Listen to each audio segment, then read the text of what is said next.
ஆண்டவராகிய இயேசுவின் நாமத்தில் வாழ்த்துதலை தெரிவித்துக் கொள்ளுகிறேன். இயேசுவோடு பேசுவோம் வாருங்கள் என்ற நிகழ்ச்சியில் மீண்டும் உங்களை சந்திப்பதற்கு என் அருமை ஆண்டவர் கொடுத்த இந்த நல்ல அருமையான தருணத்துக்காக தேவனை துதிக்கிறேன். அநேக வார்த்தைகளை கொண்டு பரிசுத்தவான்கள் மூலமாய் தேவன் உங்களோடு இடைப்பட்டு கொண்டிருக்கிறார். நோக்கம் நீங்கள் ஆசீர்வதிக்கப்படுவதற்கு, அன்பர் இயேசுவை அறிந்து கொள்வதற்கு, இப்படி ஏராளமான நன்மைகள் பலர் மூலமாய் வேத வசனத்தின் ஆதாரத்தில் உங்களோடு கூட அவர் பேசி கொண்டிருக்கிறார்.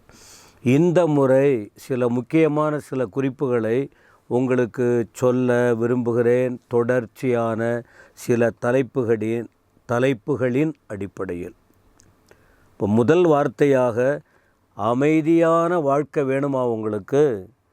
ஆண்டவரோடு உறவாடுங்கள். அமைதி, இன்றைக்கி அமைதி இல்லையே. தனிப்பட்ட வாழ்க்கையில் அமைதி இல்லை.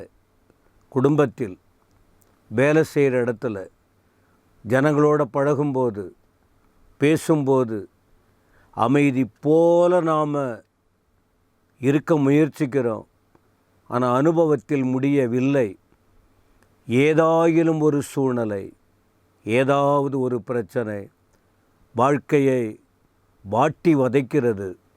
இப்போ இப்படிப்பட்ட ஒரு நிலையில் ஒரு நல்ல அமைதியான வாழ்க்கை எல்லாம் உங்களுக்கு கிடைக்கணுன்னா ஆண்டவரோடு உறவாடுதல். ஆண்டவர் யார்?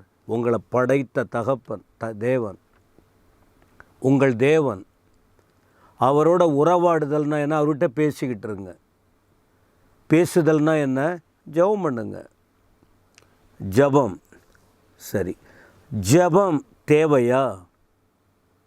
ஏன் தேவை? ஜெபம் அவசியம். ஆண்டவரோட பேசணுமா? இப்போது ஒரு வீட்டில் ஒரு தகப்பன் இருக்காங்க, ஒரு தாய் இருக்காங்க, அந்த வீட்டில் பிள்ளைங்க இருக்காங்க. அந்த வீட்டில் உள்ள தாய் தகப்பனிடத்தில் பிள்ளைகள் பேசுவதற்கு எதிர்பார்ப்பார்கள். பேசணும், அது ஒரு நல்லது. சில நேரத்தில் பெற்றோருக்கு சில பொறுப்பு அல்லது சில கவலைகள், பாரங்கள் இருக்கும். அவங்ககிட்ட ஒரு எதிர்பார்ப்பு இருக்கும். கஷ்டப்பட்டு என் பிள்ளைகளை பெற்று வளர்த்து ஆளாக்கி நல்ல முறையில் நடத்தி கொண்டு இருக்கிறோம், ஆனால் இந்த பிள்ளைங்க நம்மக்கிட்ட பேசலையே என்கிற ஒரு ஏக்கம் இருக்கும். பிள்ளைகளுக்கும் நல்லது, பெற்றோருக்கும் நல்லது. அதை போல பிரியமானவர்களே, பிள்ளைகள் பெற்றோரிடத்தில், தகப்பனிடத்தில் உறவாடும்போது, பேசும்போது, அந்த வார்த்தைகளை உச்சரிக்கும்போது ஒரு நல்லதொரு ஆற்றல், ஒரு நல்லதொரு விடுதலை, ஒரு நல்லதொரு அனுபவத்தை அந்த நேரத்தில் கண்டிப்பாக பார்க்க முடியும். அதைப்போல நமது உணர்வுகளை தேவனுக்கு தெரியும்.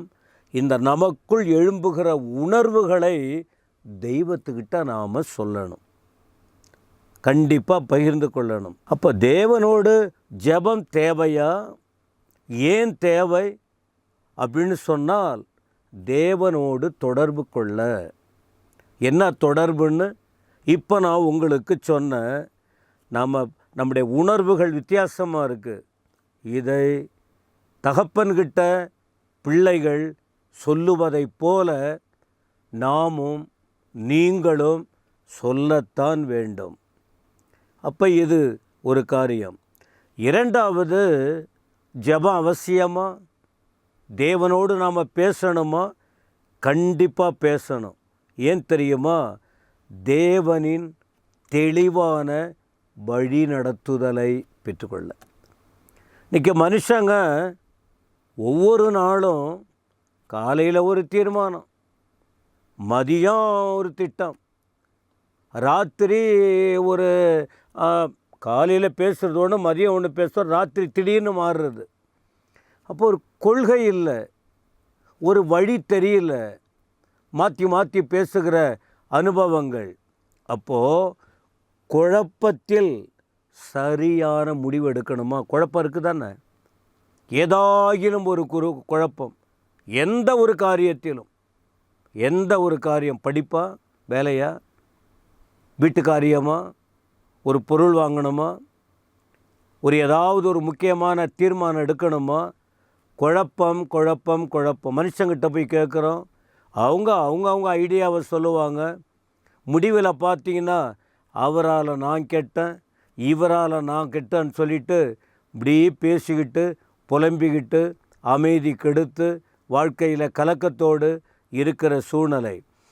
தேவனோடு நாம் தெளிவோடு பேசினால், அவரோடு உறவு கொண்டால், அவரிடத்தில் நமது காரியங்களை தெரிவித்தால், ஆண்டவர் குழப்பம் நீங்கி ஒரு நல்ல தெளிவோடு நடப்பதற்கு தெளிவான வழிநடத்துதலை தேவன் கொடுப்பார்.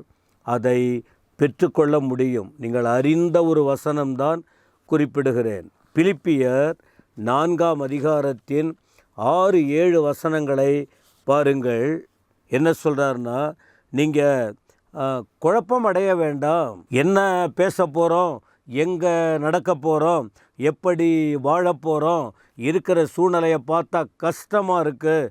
நீங்கள் அப்படியெல்லாம் இருக்க வேண்டிய அவசியம் இல்லை. தேவன் ஒருவர் நம்மக்கிட்ட இருக்கிறாரு. உங்களை படைத்தவர், உங்களை அறிந்தவர், உங்களை தெளிவாக நடத்த விரும்புகிறவர். அதனால் ஒன்றுக்கும் கவலைப்படாதீங்க. எல்லாத்தையும் விண்ணப்பம், ஸ்தோத்திரம், கூடிய ஜபத்தினால், வேண்டுதலினால் தேவனுக்கு தெரியப்படுத்துங்கள். அவருக்கு சொல்லணும்னு பைபிள் சொல்லுது. பவுல் சொல்லுகிறார், நீங்கள் மனுஷங்க கிட்டெல்லாம் போய் ஒரு வார்த்தையும் மறைக்காமல் நீங்கள் அப்படியே போய் சொல்கிறதுனால, ஆனால் சொல்ல வேண்டியவங்ககிட்ட சொல்லணும். சொல்ல வேண்டியவங்ககிட்ட மறைக்கக்கூடாது. அது பின்னாட்களில் பாதிப்பை ஏற்படுத்தும். யாருக்கு சொல்லணுமோ அவங்கக்கிட்ட சொல்ல வேண்டிய காரியம் சொல்லலாம். ஆனால் சொல்லக்கூடாதவர்களிடத்தில் சொன்னால் விபரீதமாக முடியும். சொல்ல வேண்டியவங்ககிட்ட நீங்கள் சொல்லாமல் மறைச்சா அதுவும் உங்கள் வாழ்க்கையில் விரிசல் ஏற்படும். சொல்லக்கூடாதவர்களிடத்தில் போய் சொன்னீங்கன்னா வேறு விதமான குழப்பங்கள் வரும். எப்படியாயினும் உங்கள் தகப்பன் ஆவலோடு இருக்கிறார் உங்கள் வார்த்தைகளை கேட்க, உங்களை விசாரிக்க, உங்களை வழிநடத்த, உங்களை ஆசீர்வதிக்க, உங்களுக்கு புது வழியை காட்ட, உங்களுக்கு அற்புதங்களை செய்ய. எனவே அவர்கிட்ட எல்லாத்தையும் சொல்லணும். வசனம் சொல்லுது பாருங்க, தெரியப்படுத்துங்கள், தேவனுக்கு தெரியப்படுத்துங்கள். அப்பொழுது எல்லா புத்திக்கும் மேலான தேவ சமாதானம், அமைதி, அதான் தலைப்பில் சொன்ன அமைதியான வாழ்வு பெற, எல்லா புத்திக்கும் மேலான மனுஷ சமாதானம் இல்லை, தேவ சமாதானம். அவர் சமாதானத்தின் தேவன், அமைதி கொடுக்கிற தேவன். அவர் இருப்பதே அதற்கு தான். ஏன்னா மனுஷன் ஆத்துமா, மனுஷன் வாழ்க்கை கலக்கத்தோடு இருக்கிற அனுபவம். எல்லா புத்திக்கும் மேலான தேவ சமாதானம் வந்து தங்குதான் எங்கள் இருதயங்களில், இருதயத்தில், சிந்தையில் கிறிஸ்து இயேசுவின் மூலமாக அது வந்து காத்துக்கொள்ளும். ஆண்டவர் இயேசுவின் மூலமாக. எனவே எனக்கு அன்பான தேவ ஜனமே, ஜெபம் தேவையா? கண்டிப்பாக தேவை. சரி, ஜெபிக்கலைன்னா என்ன நடக்குங்க? ஏன் இப்போ போய் சொல்லணுமா அவங்கக்கிட்ட? நாமெல்லாம் யாருக்கிட்டையும் போய் பேசுகிறதில்ல. நாமெல்லாம் ஜெபம் பண்ணுங்கிற அவசியம் இல்லை. அவருக்கு தெரியும். அப்பான்னா கொடுக்கட்டுமா? பிள்ளை தானே, அப்பா தானே, கொடுக்கட்டுமா? இந்த வாதத்துக்கெல்லாம் பதில் சொல்ல முடியாதுங்க. இப்படி வாக்குவாதம் பண்ணி வாழ்கிற கூட்டம் நிறையா இருக்குது. நல்ல வழியை சொன்னால், இதை கேளுங்கப்பா, இதை கொஞ்சம் உணருங்க, கொஞ்சம் யோசிங்க, கொஞ்சம் சிந்திங்க, சொல்கிறத கேளுங்க அப்படின்னு சொன்னால், வாக்குவாதம் அப்படிப்பட்டவங்கள திருத்தவும் முடியாது. அவங்க வாழ்நாள் முழுவதும் கஷ்டப்பட்டுக்கிட்டு தான் இருக்கணும். அப்போ நான் உங்களுக்கு சொல்கிறேன், சரி ஜெபிக்கணும்னு சொல்லி கொடுக்குறோம், ஆண்டவரோட பேசுங்கன்னு சொல்கிறோம். தேவைகள் நிறையா இருக்குது. போராட்டத்தில் இருக்கீங்க, கண்ணீரோடு இருக்கீங்க, சொல்ல முடியாத பிரச்சனை அழுத்திக்கிட்டு இருக்கு, என்னென்னவோ வாயில் வார்த்தைகளை சொல்லி புலம்புறீங்க. உங்களுக்கு இலவசமாக உங்களுக்கு அற்புதங்களை செய்ய, உங்களை வாழ வைக்க துடிக்கிற தேவன்கிட்ட ஏன் சொன்னால் என்ன குறைஞ்சிட போகிறோம்? எங்கெங்கேயோ போய் பேசாமல். சரி, ஜெபிக்காவிட்டால் என்ன நடக்கும் அப்படின்னா, ஒன்று, சோதனையில் விழுந்து விடுவோம். பயங்கர சோதனை காத்திருக்கு.